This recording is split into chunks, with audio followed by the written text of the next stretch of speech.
Assalamualaikum warahmatullahi wabarakatuh. Kami dari kelompok 2 akan mereview jurnal yang berjudul Pengujian Efisien Pasar Modal Indonesia periode 2015-2018. Nah, jadi yang pertama ada pasar modal. Apa sih pasar modal? Pasar modal merupakan salah satu instrumen ekonomi yang penting bagi perkembangan perekonomian pada suatu negara. Di Indonesia, pasar modal merupakan salah satu sarana untuk menghimpun dan menyalurkan dana masyarakat. Dana inilah yang akan digunakan untuk investasi jangka panjang. Pasar modal merupakan indikator kemajuan perekonomian suatu negara, serta menunjuk ekonomi yang bersangkutan.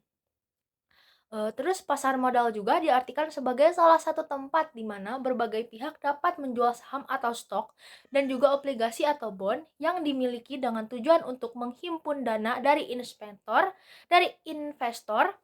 yang nantinya dana tersebut akan dapat digunakan sebagai tambahan dana bagi perusahaan ataupun untuk memperkuat dana perusahaan. Nah, terus di sini ada teori efisien pasar modal. Efisien pasar modal suatu negara mencerminkan keadaan perekonomian pada negara tersebut.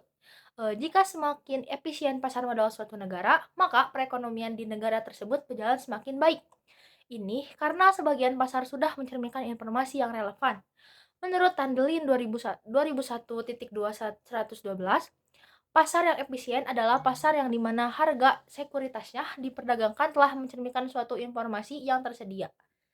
Pasar modal dikatakan efisien bila informasi dapat diperoleh dengan mudah dan mudah oleh para pemakai, mudah dan murah untuk pemakai modal. Sehingga semua informasi yang relevan dan terpercaya ya telah tercermin dalam harga-harga saham. Dividen. Menurut Warsono, dividen merupakan bagian dari laba yang tersedia bagi para pemegang saham biasa yang dibagikan menjadi para pemegang saham biasa dalam bentuk tunai. Dividen dalam suatu perusahaan dapat dibagi menjadi 3 macam, yaitu dividen tunai, dividen saham, dan dividen kekayaan. Tujuan dividen yaitu untuk memaksimumkan kemakmuran, menunjukkan likuiditas perusahaan. Sebagian investor memandang bahwa resiko dividen adalah lebih rendah dibandingkan resiko capital gain. Untuk memenuhi kebutuhan para pemegang saham akan pendapatan tetap yang digunakan untuk keperluan ekonom dan dividen dapat digunakan sebagai alat komunikasi antara manajer dan pemegang saham. Harga. Keputusan penentuan harga jual sangat penting karena selain mempengaruhi laba yang ingin dicapai perusahaan juga mempengaruhi kelangsungan hidup perusahaan. Oleh karena itu, dalam menentukan harga jual produk tidak dapat dilakukan sekali saja, tetapi harus selalu dievaluasi dan disesuaikan dengan kondisi yang sedang dihadapi perusahaan. Penentuan harga jual yang salah bisa berakibat fatal pada masalah keuangan perusahaan dan akan mempengaruhi kontinuitas usaha perusahaan tersebut seperti kerugian terus-menerus. Perubahan harga jual yang mempunyai tujuan untuk menyesuaikan agar harga baru yang ditetapkan dapat mencerminkan biaya saat ini atau biaya masa depan. Return yang diinginkan oleh perusahaan, reaksi pesaing, dan sebagainya. Stock split. Stock split adalah suatu aksi emiten di mana dilakukan pemecahan nilai nominal saham menjadi nilai nominal yang lebih kecil dengan harapan peningkatan jumlah saham yang beredar di bursa dapat meningkatkan likuiditas perdagangan saham di bursa efek. Stock split ini sendiri merupakan salah satu informasi penting bagi investor. Pemecah saham ini tidak mempengaruhi modal karena yang sebenarnya terjadi adalah pemecahan nilai nominal saham menjadi lebih kecil sehingga banyaknya saham menjadi meningkat di mana kapitalitas saham tetap sama. Tingginya harga saham dapat menyebabkan kurang aktifnya saham dalam perdagangan. Dengan adanya stock split, harga saham menjadi tidak terlalu tinggi yang menyebabkan semakin banyak investor yang mampu bertransaksi. Stock split ini sendiri sebenarnya dapat meningkatkan jumlah transaksi pada bursa saham. Tujuan dilakukan pemecahan saham adalah untuk menjaga agar harga pasar saham tidak terlalu tinggi dan akan meningkatkan likuiditas perdagangannya. Dividen. Menurut Warsono, dividen merupakan bagian dari laba yang tersedia bagi para pemegang saham biasa yang dibagikan kepada para pemegang saham biasa dalam bentuk tunai. Dividen dalam suatu perusahaan dapat dibagi menjadi 3 macam, yaitu dividen tunai, dividen saham, dan dividen kekayaan. Tujuan dividen yaitu untuk memaksimumkan kemakmuran, menunjukkan likuiditas perusahaan. Sebagian investor memandang bahwa resiko dividen adalah lebih rendah dibandingkan resiko capital gain. Untuk memenuhi kebutuhan para pemegang saham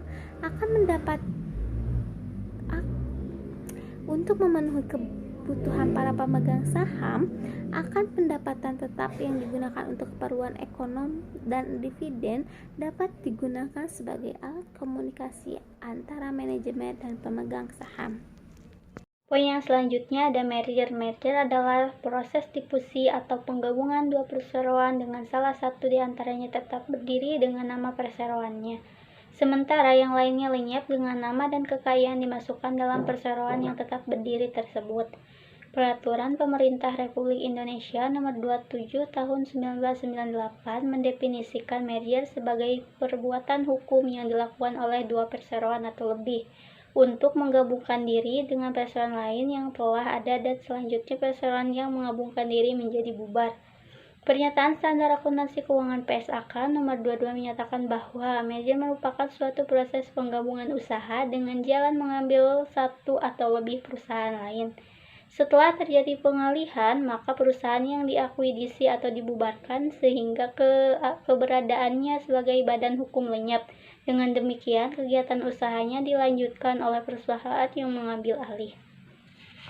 Poin yang selanjutnya yaitu ada return saham. Return saham merupakan pendapatan yang didapatkan oleh para pemegang saham. Return saham merupakan hal yang sangat dinantikan oleh para pemegang saham. Menurut Tendelin, return sebagai salah satu faktor yang memotivasi investor berinvestasi dan juga merupakan imbalan atas keberanian investor menanggung risiko atas investasi yang dilakukannya. Sedangkan menurut Yogianto, return merupakan hasil yang diperoleh dari investasi. Menurut Samsul, return adalah pendapatan yang dinyatakan dalam persentase dari modal awal investasi. Pendapatan investasi dalam saham ini merupakan keuntungan yang diperoleh dari jual beli saham, di mana jika untung disebut capital gain dan jika rugi disebut capital loss. Poin yang selanjutnya yaitu ada signaling theory atau teori sinyal, merupakan suatu kebijakan yang diambil oleh emiten pemerintah atau investor pada prinsipnya memberikan sinyal atau pertanda bagi pasar tentang tren atau kecenderungan di masa yang akan datang. Harga saham yang tinggi sebagai sinyal bahwa perusahaan memiliki prospek masa depan yang baik, di mana harga saham yang tinggi mencerminkan bahwa perusahaan memiliki kinerja yang baik. Menurut signaling teori, stock split, dividen, dan merger hanya dilakukan oleh perusahaan yang memiliki prospek kerja yang baik. Teori signaling berasumsi bahwa informasi asimetri yang terjadi di pasar menyebabkan manajer harus melakukan koreksi informasi dengan cara memberikan tindakan nyata dan secara jelas akan ditangkap sebagai sinyal yang membedakannya dari perusahaan lainnya. Signaling teori menunjukkan adanya informasi asimetri antara manajemen perusahaan dengan pihak-pihak lain. Informasi asimetri adalah situasi di mana manajer memiliki informasi yang berbeda tentang prospek perusahaan dibandingkan dengan yang dimiliki investor. Perkenalkan, nama saya Tiara Palamudita Syahyani. Saya dari kelas AK22C. Saat ini saya akan mempresentasikan hasil dari divisional mengenai aplikasi. Hasil dari pengujian perbedaan pengaruh sebelum dan sesudah peristiwa stock split, dividen, dan merger menunjukkan bahwa abnormal return sebelum dan sesudah peristiwa tersebut terdapat perbedaan yang signifikan. Ini berarti pasar merespon informasi yang ada. Informasi dari pengumuman ini membuat pasar bereaksi. Reaksi pasar terjadi sebelum peristiwa stock split, dividen, dan merge terjadi. Jadi, pasar merespon informasi yang akan datang dan pasar sudah memprediksi akan datangnya informasi pengumuman tersebut. Sebelum mengumumkan stock split, dividen, dan merger terjadi, investor sudah lebih dahulu memprediksi pengumuman tersebut. Maka dari itu, sebelum pengumuman terjadi, investor sudah melakukan aksi beli yang lebih dari biasanya. Aksi beli yang meningkat dari para investor ini mempengaruhi permintaan dan penawaran akan saham tersebut. Semakin tinggi permintaan, maka harga akan semakin naik. Aksi dari para investor ini menimbulkan harga keseimbangan baru. Semakin mendekati pengumuman harga semakin naik. Pada penelitian ini terdapat respon pasar saat informasi akan diumumkan. Maka hasil dari ini dapat disimpulkan bahwa pasar modal Indonesia sudah efisien dalam bentuk setengah kuat secara informasi. Kesimpulannya, berdasarkan hasil penelitian dan analisis data yang dilakukan maka dapat ditarik kesimpulan bahwa penelitian ini terdapat perbedaan abnormal return sebelum dan setelah peristiwa stock split, dividen, dan merger. Perbedaan abnormal return sebelum dan setelah peristiwa stock split, dividen, dan merger merupakan informasi yang direspon baik oleh pasar. Sebelum informasi tentang pengumuman itu terjadi, pasar sudah memberi respon. Ini berarti para investor sudah memprediksi bahwa akan ada informasi yang akan terjadi pada penelitian selain harga, corporate action, dan berupa stock split, dividen, dan merger merupakan informasi yang direspon oleh pasar. Oleh karena itu, dapat disimpulkan bahwa pasar modal Indonesia sudah efisien dalam bentuk setengah kuat. Sekian presentasi dari kami. Terima kasih atas perhatiannya.